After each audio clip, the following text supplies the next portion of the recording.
Rugby League is back. Drum roll, please. You're a true Warriors fan. I have no recollection of that hot take. We don't all have to agree. It's good to be back. It's just a really boring thing. Oh, no. Start winning some games. I think there'll be a lot of changes to the team. I've got them making the 8 for mine. Let's go.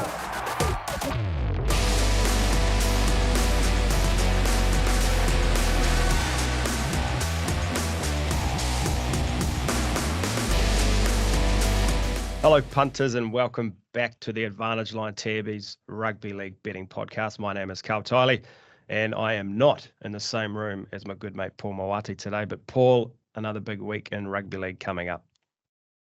It certainly is. And you're in the heart of it over there as well, Brisbane. But we've got a big game this side of the Tassie this weekend with the Wars, the resurgent Wars, taking on the Manly Sea Eagles, who also picked up a win on the week. But we'll get to that a bit later, I'm sure.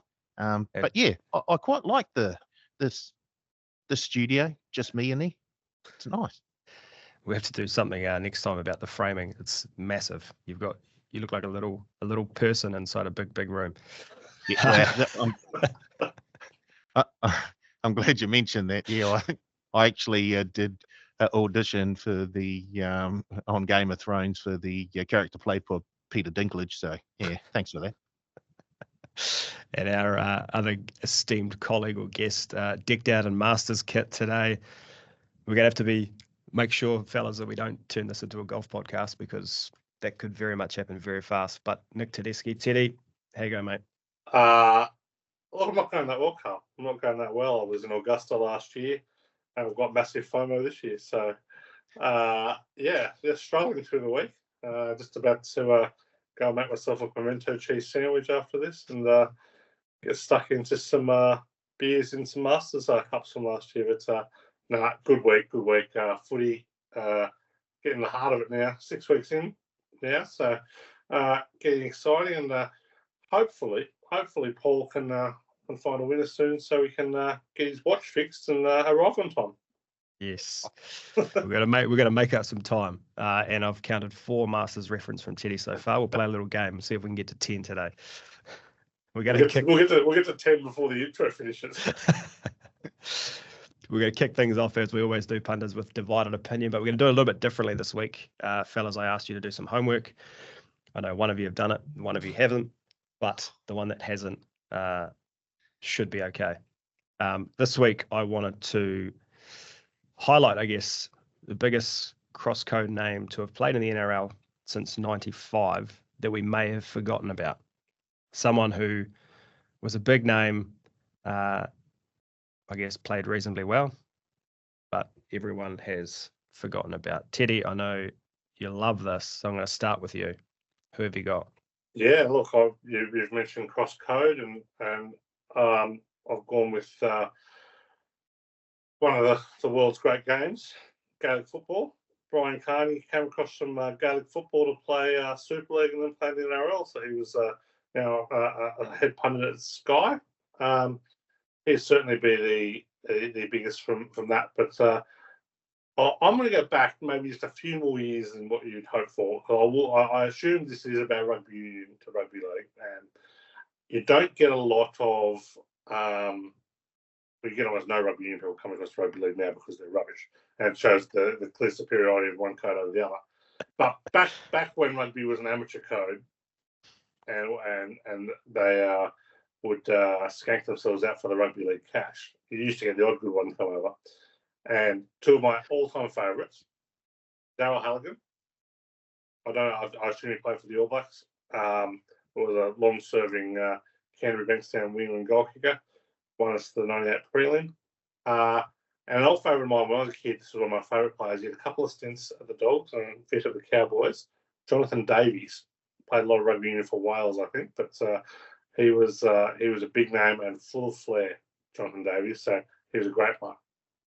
It's big of you to call out a rugby union player as one of your favourite players growing up, Teddy. I didn't have the hate back then, Carl. I didn't have the hate. I didn't understand the politics. I didn't understand what a grotty game rugby union was. So at the time, I was just an innocent babe in the woods who just liked what he saw. we could go a few different ways with that, but I'll pause and I'm going to jump in here with my one in fear of that Paul might have the same one. I hope he doesn't, but I'm going to go with a former All Black who converted early days to play for the Warriors. He was Warrior number 29, which actually it's quite surprising. He joined in 96. So, Warriors didn't have 30 players on the roster in the first year, which seems a bit astonishing, actually. But Mark Ellis, he played 36 games for the Warriors, scored 103 points, 11 tries, 6 tries and 18 appearances in 96, where the Warriors missed the playoffs by 2 points. He was the team's top point scorer in 97 with 71, 5 tries, and that was in 16 appearances. Mark Ellis, one of my favourite players across both codes growing up, and a good Otago man too. I don't want to spoil Paul's one, so I won't jump in here, but I will. You go, Paul, and I'll tell you an amusing story that certainly I think rolled up our good friend Grant Nisbet in a moment. Paul, who you got? Well, Teddy was $1 to mention Daryl Halligan, big time, and he was 1,000 to 1 to mention SBW. So I think the bookies got that. Oh no! Trust me, I've got my own divided opinion after this to go from people who went from rugby league to rugby union. I've got some very funny content on that front.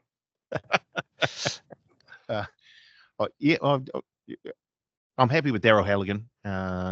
He was a huge success going from league to from union to league. And was it the Bears that originally took Halligan over? Yeah. He kicked one, the greatest goal kicker of all time, kicked 1 from 6 in a semi-final, and the Bears lost by 2.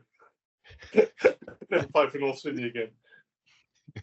And I had a look at the likes of Matthew Ridge, who also went from union to league.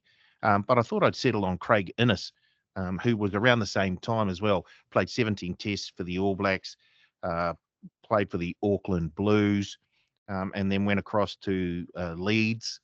So went the UK route first, and then ended up at the Manly Sea Eagles. In fact, I think he scored the first try of the grand final that Manly won back in, I think it was 96.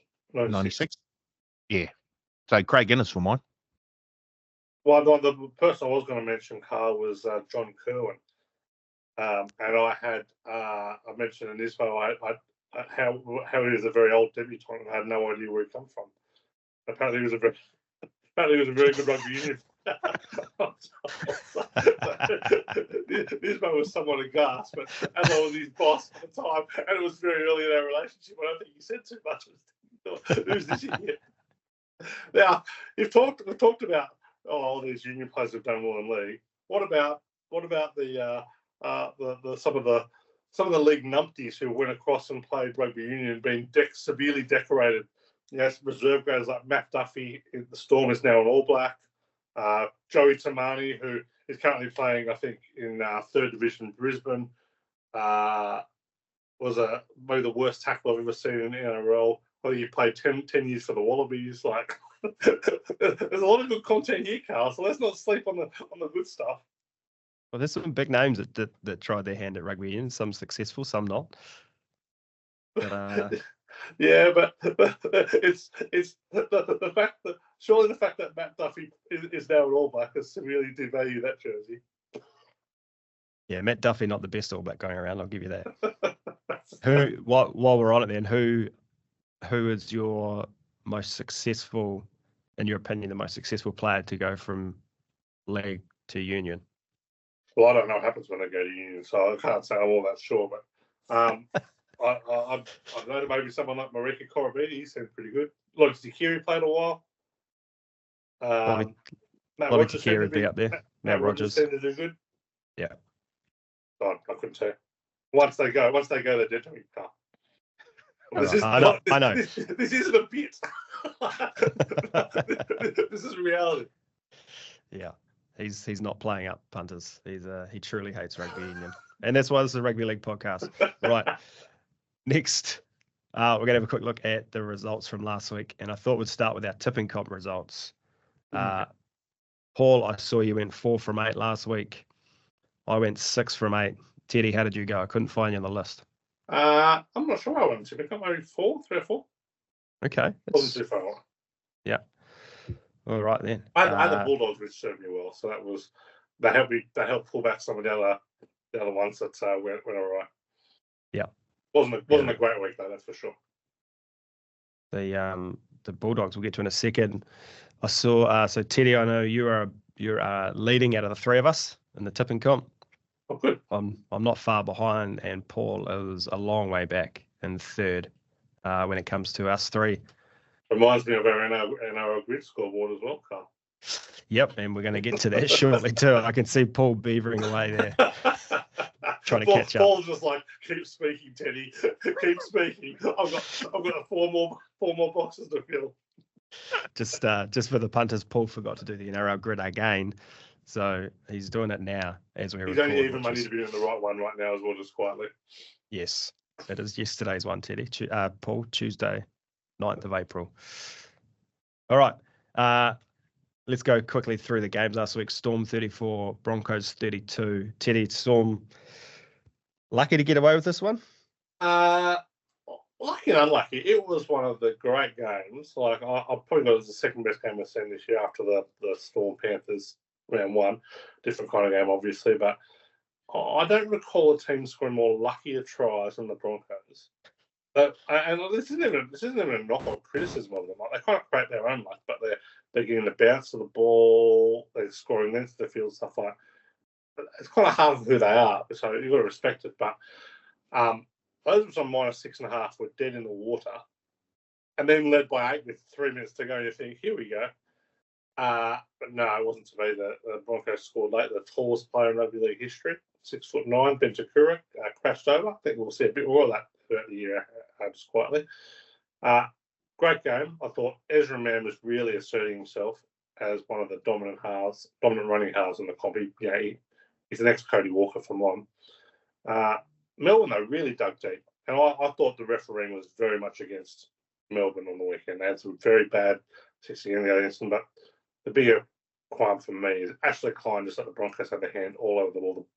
The Storm just wanted to play quick, and they could not play quick. So, but yeah, that's refereeing for you. There's no major criticism of Klein. It was just that's how he refereed the game. So it didn't suit the Storm. But great game of football. Brisbane, hurting, not a loss. The big news to come out of course, Adam Reynolds' injury.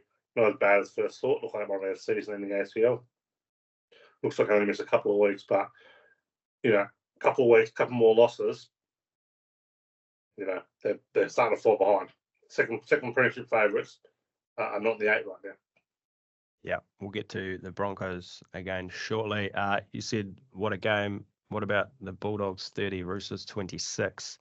Bulldogs shot out to a 20-0 lead.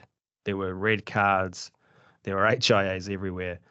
I was watching this game and I flicked over to something else at halftime. Came back 10 or 15 minutes into the second half. Roosters were back. It was 26-20. I'd missed everything. It was an unbelievable game. It was a great game for whoever my future heart surgeon is, because it is. Life could not have been better. We were up 26-0. I'd ordered some Indian food in. It was supposed to have arrived. It was a little bit late. Life was good. It was a massive storm here. The Indian food didn't arrive. I'm on the phone complaining to them as the Roosters were scoring try after try. Things went sour very, very quickly. And it was a minor miracle that we held on. But on that game, obviously, there's going to be long-term ramifications for Teddy here. I think that's about his 10th concussion. And that's the second time he has been severely run over, if you like. This is not a minor head knock, where Micah Sero did a few years ago, and now Big Viliami kick-out has gone over. Some worries there. But Dom Young has pulled out one of the worst games in history. One of the knocking off in the first set, calling it for a challenge. The challenge gets beaten, the Bulldogs score. It is an open pass and gets run down by Blake Taft. Gets so frustrated because of the embarrassment of being run down by Blake Taft. He tries to hit him, smash him in the head, and gets sent off. Wow, what a performance from Dom Young. Don't forget being stood up by Viliami Kikau and dusted down the sideline. How good was Viliami Kikau that first half? Like, that is, his defence in the second half left a bit to be desired, but that first half was as about as good a game as he's played for the Bulldogs. Like, I was old school, and Burton was playing over on the left. They got Crichton over there, and he was running straight and hard and going for it. There's none of this fancy crap that the Bulls have been trying to pull. They're just running straight and running hard. Once again. Yeah, it was. We'll skip over Knights 30, Dragons 10. And Paul, I'm going to bring you in here. Wars 34, Bunnies 4. The Warriors finally put one together for the full 80. It was something special to watch, and Teddy's been harping on about it all season. Charles Nicoll-Klokstad is a superstar, and he completes that team. I think the argument that RTS is in the conversation to play fullback, to be the number one for the Wars, is dead and buried. That's done. That's just one game. First game back for CNK, and he was superb. Look, he got stepped early on, and that led to the Bunnies try. That was it. That was the only mistake he made that I could see. Offensively, he's really good. He plays off Wade Egan very, very nicely, and that set up, I think, Sean Johnson's first try, where Egan just pops out a dummy half, dummies to a player wide, and then Nicoll-Klokstad just runs off him so beautifully. His lines are very, very good. He had some try assists. Defensively, the Bunnies were very lucky to get the 4 points. To be fair, they looked terrible, but I think it was because of the way that the Warriors played, and their defense was very, very good. That defensive line was good, and I think a lot of it had to do with the fact that Chance was at the back there. So their forward pack laid the foundation. They've put this performance on earlier this season, but only for 40 minutes or for 50 minutes. This time we got pretty close to an 80-minute display of very, very good Warriors football. And there was only one team in it, and it was good for them to get that sort of monkey off their back. They've struggled against the Bunnies. I think Teddy came up with the stats last week, and it was all, they'd won 1 out of the last 10 or something like that. They'd lost 8 straight. Well, this Wars team is serious, but also there are some serious, serious problems at the Bunnies. And I said, Dimitri is under huge pressure. And I think he's pulled the wrong string. And I know we'll get to it a wee bit later with the changes that he's made this week. I don't understand Cook out of the team. I thought he was one of their best on the field against the Wars. But boy, oh boy, Wars were very, very good across the board. Teddy, you've said it week after week. The Rabbits are slow. They're shocking. Latrell Mitchell, lucky not to get 6 weeks for that silly elbow to SJ's face. Whiten, I thought was their best player, and they refused to give him the ball. They're in all sorts. Yeah, they're completely cast. Dimitri won't be coached by this time next week. He is 100% gone. I think there's more to the Damien Cook sacking than that, and I think it'll be a 1 week sacking. I don't think Cook and Dimitri get on at all. Excuse me. Absolute panic decisions. When you want to get fast in the middle of the ruck, you don't bring in Severely, Havili, and Shaq Mitchell. Well, that's just not what you do. So I'll probably disagree with Paul. I don't think Cook has been that great this year. I think he's defensive before. He got completely carved up by Egan and CNK when they're trying, but he's a veteran who's better than the other options. So he's not the problem. And to be fair, the problem is being sparked elsewhere. So Yeah, I don't know where they go to from here south, but I imagine Ben Horn will be coaching after the bye, and they will be doing all they can to get Wayne Bennett there because their only path forward right now, because they're locked into long-term contracts with Latrell and Cody, is to get the best out of those two. If they're going to get the petulant garbage that we saw from Latrell on the weekend, it's going to be a long few years. And it doesn't matter who the coach is, if they can't unlock that, they're going nowhere. Strong words. I like it. All right. Manly 32, Panthers 18. Manly, are they good? I don't think so, but they were gifted the biggest gift of a try that wasn't a try of all time. But that's been called a knock on for 120 years in rugby league, and that wasn't called a knock on was an absolute disgrace. And then that clown Graham Annesley coming out and justifying it, only to see Todd Smith, quote unquote, rested this weekend for the bad decision, says it all. So, but Manly got those games in them, right? Like it was Daly's record-breaking game, busy home crowd, big game against the Panthers, like that. Like, they got the upside to mix it with the good teams. I don't think they've got the consistency to mix it with the good teams. I think they're too one-person reliant. Yeah. They are reliant completely on Turbo. So I'd have them in that tier below that. Like I'll probably underestimate. I think I had them 11th or 12th. I think they probably can fill that 8th, 7th, 6th spot, but they're not top tier tech well. Paul, Dolphins hold on to top spot. They won 26-16 over the Tigers, but have lost a couple of players in the process. Yeah, a costly win for the Dolphins. They did enough to win. I thought the Tigers, they showed a bit of guts during that game. They certainly missed the young fella in the halves. And I'll be very, very happy to get him back, not this round, but the round after. But yeah, it's basically the Dolphins are a very, very good Wayne Bennett coach team. They've got the ability to score points from anywhere on the field. And once again, Jeremy Marshall-King is just playing some of the best footy of his life. He's a very, very good pickup when the Dolphins got him when they started forming the club. So, yeah, it's just business as usual for the Dolphins. And Teddy, the last two games, Cowboys won 35-22 over the Titans, and the Raiders won 41-8 over the Eels.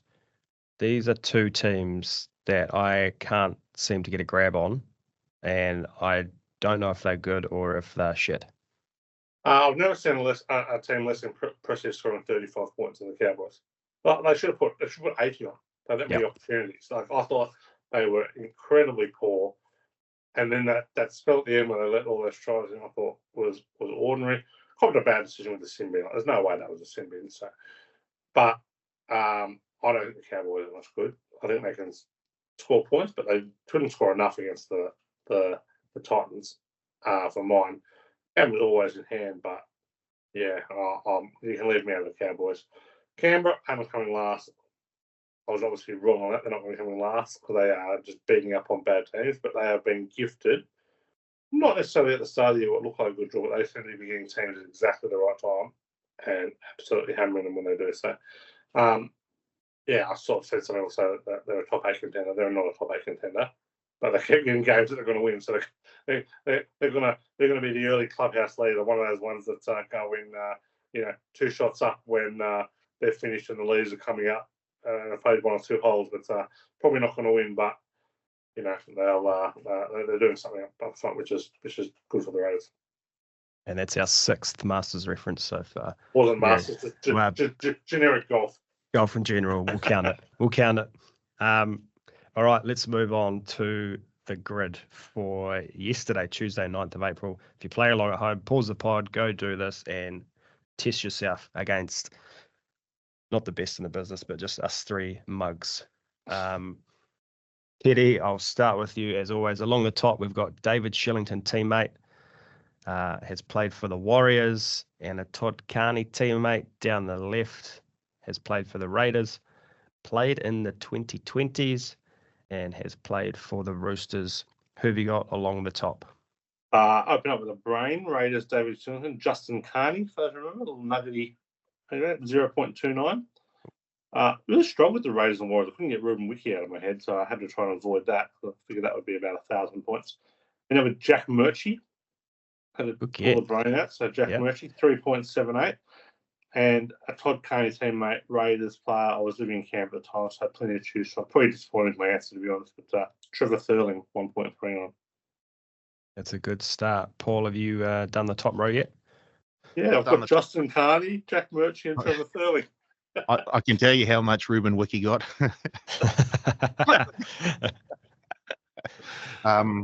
The first square, I think this is one of Karl's favourite players because I'm pretty sure I've heard him bring him up before, and that's why I remembered him. Daniel Vito.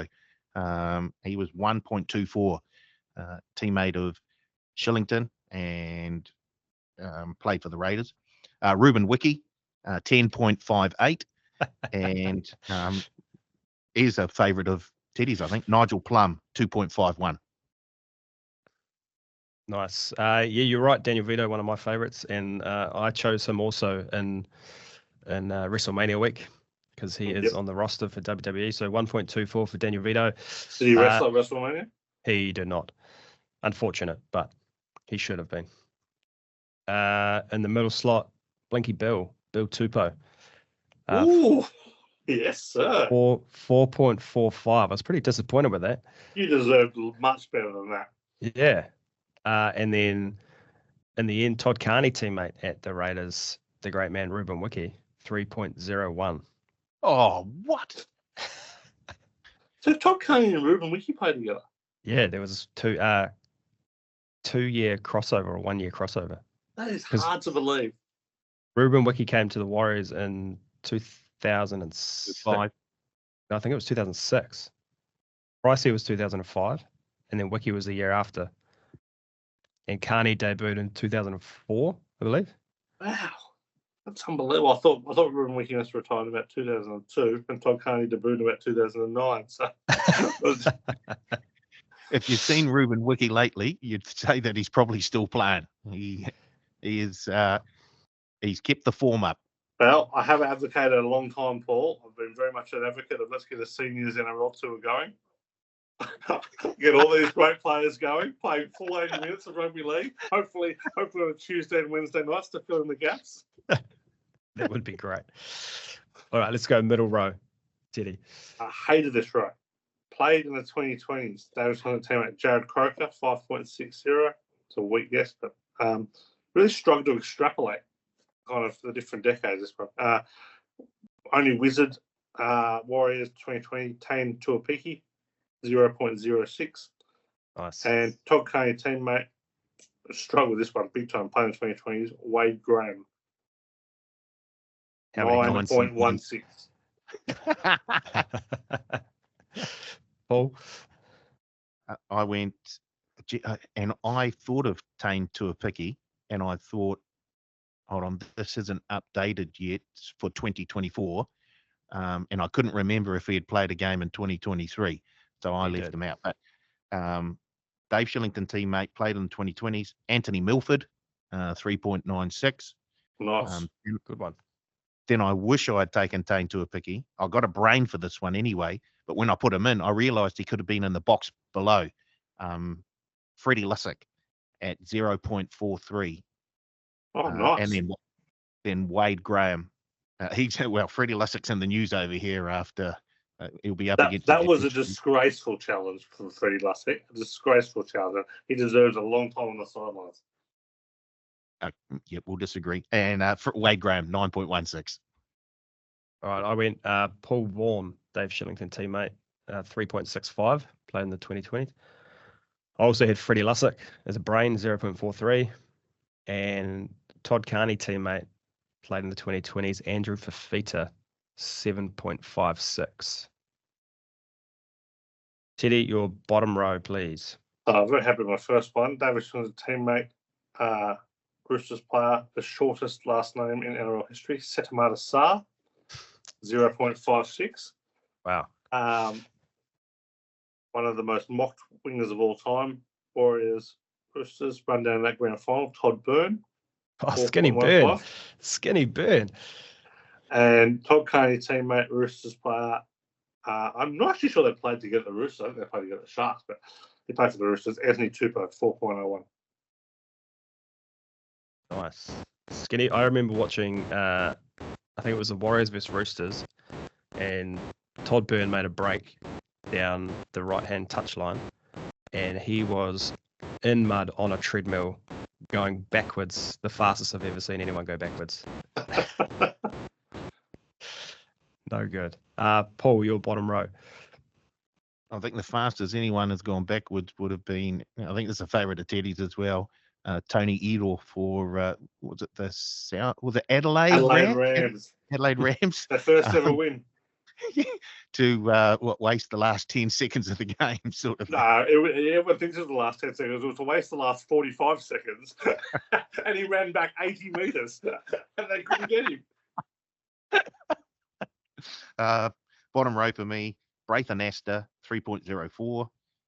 Now, I really wish I'd put Freddie Lussick in this spot because I took James Maloney, 16.39.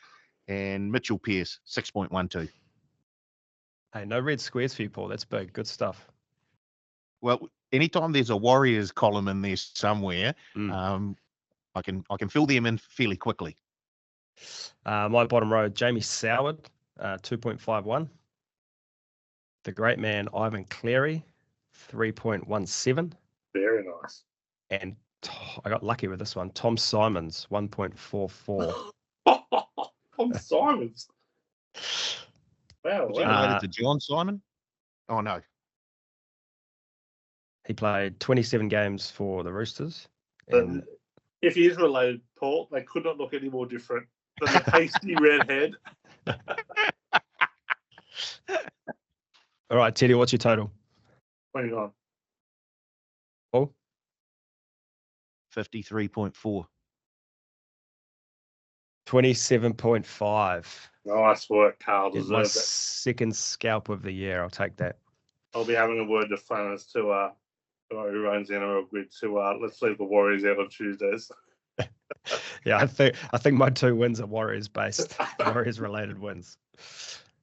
It's funny with the Warriors, right? Like obviously you guys were over there in the thick of it, but in that kind of early 2000s, feeling like I probably wasn't, had a life rather than just sit at home with a couple of kids and just devour 8 games of rugby league a weekend. I wasn't watching a lot of Warriors. Like, it's very hard to pick who was there. So, good times. It really stretches the brain, which is nice to see. Yeah.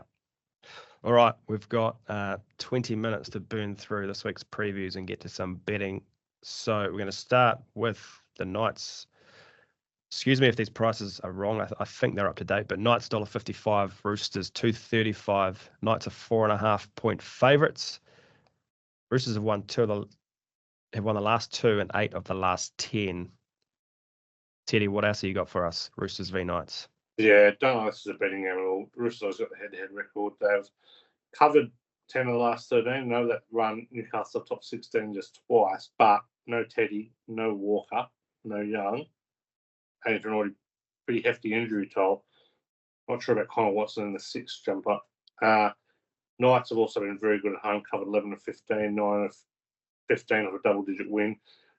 Probably leaning towards the under in this one as the best bet. The under is 61% round 1 to 8 when a team's off conceding 18 plus, 17 and 8 when a small home favourite's off winning by 20 plus. So leaning towards the under here, but not a great betting game. I've got a funny feeling that the Roosters are going to do this. The Knights are another one of those teams I think I'm struggling to get a bit of a gauge on. And I really like Joey Manu at fullback, Paul. I do too. I don't think they lose too much with Manu moving into the 1 jersey as opposed to Teddy. But where they lose it is in the centres where they've got, well, I thought this guy was retired. I thought he was on the pension. I thought he was in jail. Yes. So let's not celebrate that 300th. They lose a big chunk out of the centre. Manu creates so many opportunities for the Roosters when he's in the centres. Now, he'll obviously get his opportunities in the fullback role. I'm with you. I'm leaning slightly more towards the Roosters than I am the Knights, but I think it's a game where you just tread carefully and look ahead to some better punting opportunities. And they're 240 now, head-to-head, the Roosters. Thank you. Storm $1.12, Dogs $5.90. The Storm 16.5-point favourites. And if I've learned anything over the last couple of weeks, it is that you take big underdogs on Teddy. Dogs have made big moves. Crichton to fullback, Curran to the second row. Addo-Carr is back. I'm guessing, I'm hoping you're going to tell us that the Dogs at the plus are the bet. No, it's Storm minus one rest of the week. That couldn't have gone any better. I just love the intro. It was as good as it gets. This is a messy game for the Dogs. Obviously happy to see Crichton at the fullback, but Kurt Mann's probably been among the Dogs' best. He's out. The Storm are very hard to beat at home, which is no great surprise, but they covered 19-31 at home. But this is a huge spot for them. When they're off conceding 30 plus, they've covered their last 4. They've won their last 3 against the Dogs by 20 plus. Bad spot for the Dogs. They've covered just 6 of 8 enough a win, 5 of 13 in a state. And the big stat for me here, rounds 1 to 8, really big underdogs, particularly on the road. 16 plus underdogs, rounds 1 to 8, cover at 39%.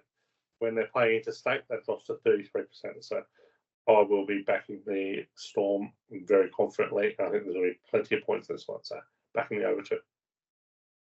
You learn something new every day. Broncos $1.35. I'm rattled now. Broncos $1.35. Dolphins $3.10. Paul, Broncos are 8.5-point favourites. We talked about it a couple of weeks back when both Walsh and Reynolds were out. We said Walsh was the big loss, and then I believe it was you who changed your mind and said Adam Reynolds is the biggest loss of those two. He is out this week. How are you feeling about this one? Give me the Dolphins plus 8.5 all day, please. I love the look of the Dolphins in this spot here. I'm hoping that Teddy stats are going to back me up. In fact, I don't care if they don't back me up. I am all over the Dolphins plus 8.5. Love them here. As you say, Reynolds out is a big negative for the Brisbane Broncos. And just like the way that they did enough last weekend against the Tigers, the Dolphins, without having to spend too much. I think they'll be up for this one. I think they can keep this very, very close. So plus 8.5 Dolphins for mine. Teddy, please come off the top rope. My first view on this one was the Broncos were a good bet here to cover 7 out of 22 at Suncorp of a loss, but the Reynolds situation has thrown me a little askew here. So I think I will end up backing the Dolphins small. Don't blow it, but notable last year, Broncos won both these derby games. Dolphins covered them both. So the number's probably just a little too big. My favourite player in the game, my absolute man crush at the moment, is the Hammer. Just love the Hammer. You know, the prices available for Hammer to score anytime try are just absolutely insane every week. There's $2.90 around this week. Both scores every week. He's leading try scorer. Leading try scorer. So I love saying this when things are wrong, but the models are broken. The models are broken. If he's $2.90, the models are broken. Gotta be with the Dolphins, you know. Like if you're gonna have a bet, that's Friday night footy. So we're all gonna have a bet. It'll be the Dolphins. They've covered 10 of their last 16 are scoring 20 plus, 5 of 7 getting a double-digit start, which they were early in the week. So I can come around to the Dolphins here. All right. Warriors $1.49, Sea Eagles $2.55. Back at Mount Smart, likely to be sold out. These two have split the last 10, 5 apiece. I did some digging around some try scorers, fellas, and our man Chan's nickel clockstad, he makes a big difference when it comes to Dallin Watene-Zelezniak. When those two, so Dallin's scored, he's scored 2 or 3 tries in his last 5 games when Chance hasn't played. In the last 10 games he's played with Chance, he's scored 15 tries. Chance just opens it up for him. Like Chance plays out the back really well. He gives that really good long ball, like that long flat ball that allows down and hit that real wide angle. You know, when he kind of sits maybe kind of at the 10 meters in and just hits that wide angle and deep, and then just kind of stretches out. Like Chance hits that ball perfectly. Yeah. DWZ hat trick last time he played Manly too, so don't mind him for a. It'd be about $1.50 this week to score, wouldn't you, Dale? Dollars. I'd like to say Paul can back me up here, but $1.77 or close to $1.80. So that's an anchor for all same game multis, surely. $1.83. Hey, there you go. That's just a bet straight out, Paul. What can we get for a double? Keep talking. Well, my next question was, what about a hat trick? Yeah. Oh, Teddy, you with the Wales in this game? Don't have a strong view on it. I think that might be a little big because they haven't been covering a lot. But no real strong view. I think the Warriors are the better team. And I do love what fits in nicely with your bet, though. I love the over in this one. I've been on Warriors under all year, but the over is 12-2 in the last 14 between these two. 5 of the last 6 of top 48. The over is 30-22. We're mainly away from Brookie, including 16-6 when they're in a state. And it is 6-3 when the Warriors are for 20+ wins. So plenty of points. And I love where you're going with this DWZ stuff. But I hold the same view. It just opens up for him. He's a left to right player. And I think that they'll be running at that Jackson Paulo wing. DWZ to score a double, $5. A hat trick, 17. 4 tries. What about all the tries? You'll have to send that request through, Teddy. Well, I've already got my request through for the week, so I might be done. There's a bit of rain in the forecast for Auckland, so it's supposed to be rain on Friday. And Sunday, which has me a little concerned. And Saturday, there's a few showers as well. So just with Auckland, it's very hard to do a forecast because it changes so quickly. But there is a wee bit of rain forecast for Friday, Saturday, Sunday. All right, we're going to rip through these last ones. Eels $2.28, Cowboys $1.60. I have absolutely no idea with these two teams. As we discussed earlier, Cowboys probably not that good, but they could be good. Eels are in all sorts. Teddy, where are you leaning here? Ken Para. Would love this number to get 4. We're just going to wait and see on that one. But I like the move to Dejan Arzi in the halves. Proper half playing in the halves. Obviously no Moses, but if a guy who can kick the ball, steer him around a little bit. And Cowboys, the coverage is 9 of 25 interstate, 6 of 18 interstate off a win. And interstate teams off a win the last 4 years, coverage is 37%. So I'm pretty keen on the Eels here. Bunnies $3.10, Sharks $1.35. Sharks are 8.5-point favourites. Paul, as we said, Bunnies are in disarray. Latrell's out, no Cook, and they're in trouble. And Cody's not playing well either. And he's usually a focal point. If he's playing well, then the Bunnies are usually going well as well. But he doesn't even look like he's enjoying the game at the moment. So I'm struggling to, I love an 8.5-point dog at home, but I'm struggling to find reasons to take the Bunnies here. Look, the Sharks haven't really been consistently good this season so far, but I'm leaning towards them just because the Bunnies just look like they're in disarray. Tigers $1.79, Dragons $1.97. Teddy, I'm hoping you're going to tell me that the Dragons are the bet here. No, Dragons are the bet. Dragons are a great bet, and it's one of the better bets of the week for mine. Surprised there's such a differential in pricing here. Tigers have lost their last 8 at Campbelltown. The coverage is 4 of 12 as a favourite. 1 of 5 against bottom 4 teams. Dragons, they cover 64% in New South Wales off a loss. 32-9 against spread in New South Wales. That's bad travellers. They bounce back off a loss. And would fit with the Flanagan kind of mould as well. And the Tigers, they're already without Gowan. They've lost Finu. And there's someone else of note that is missing as well. That's name escapes me right now. Oh, John Bateman. John Bateman, yeah. So pretty serious depth issues there. I think I think the Tigers are a bit better team by coming into the year, but right now, I think the Dragons are a great bet this one. Let's clip that and hold that in the bank. Raiders $1.36, Titans $3.05.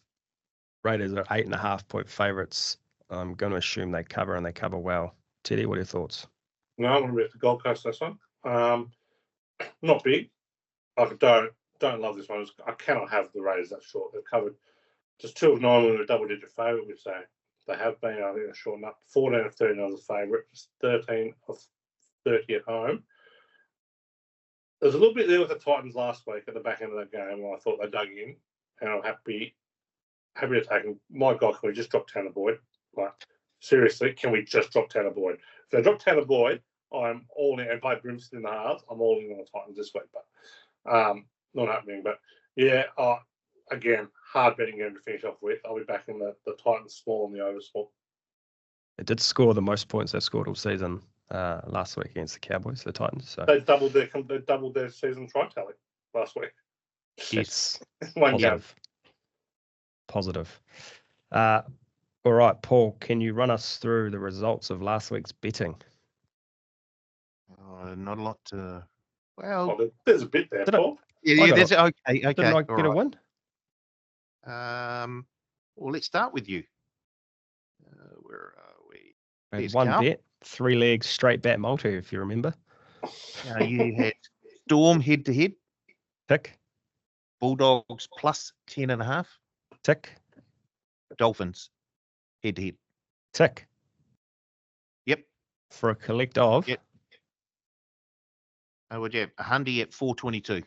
Hey, here we go. He's back in the positives. Yes. You are now almost 200 up for the season. That's me. I'm retiring. See you later. Let's go to Teddy. Teddy, Storm head to head, Dolphins head to head, Cowboys head to head, Panthers head to head. So got let down there, but would have got a bonus bet back for the mega multi-buster. The big bet love that, Paul. Yeah. And the dogs plus 10.5 as a single. You got a little collect there. So Teddy's still to the good for the season. Just over $80 worth. Nice. Sturley, oh boy. So what he had a double barrel multi DWZ, the Hammer, and what was it? Paul Pierce. I want to say Paul Pierce. They didn't come in, unfortunately. And then he had the Waz minus 1.5 into the Storm head to head, into the Cowboys 13 and over, into the Roosters head to head. So once again, missed by 1 leg. He almost no got good. done in the Cowboys game too. Yes, yeah. And then I went Storm head to head, Dolphins head to head, Panthers head to head. I'm going to start swinging. I'm starting to. I've had enough of this. Just trying to take some short. It's totally against how I usually. I'm now going to go back to my tried and tested formula. Take an absolute roughie, couple of roughies, and sit back and enjoy. Well, let's start with you then. What have you got this week for us? Yep. Haven't said that. Haven't gone rough.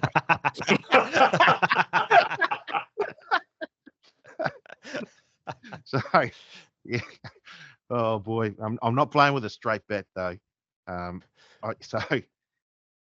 love the fact that Crichton's got in the number 1 jersey.